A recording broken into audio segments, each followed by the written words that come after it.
Petrol saga continues. I don't think I checked any yesterday, so this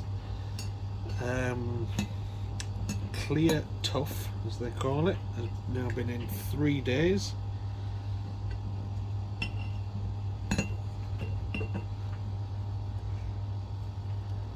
Oh, it's starting to go soft.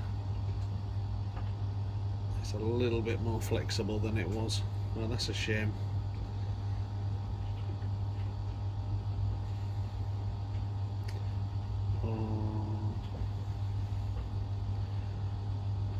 I'd held good hope for that because it outlasted the crystal clear by quite a margin, and we could have had clear inlets. Never mind. And PETG, I can't imagine the status of this has changed any. Is that in there full of petrol? PETG still. Yeah, really good. Let's see how long that tough clear takes to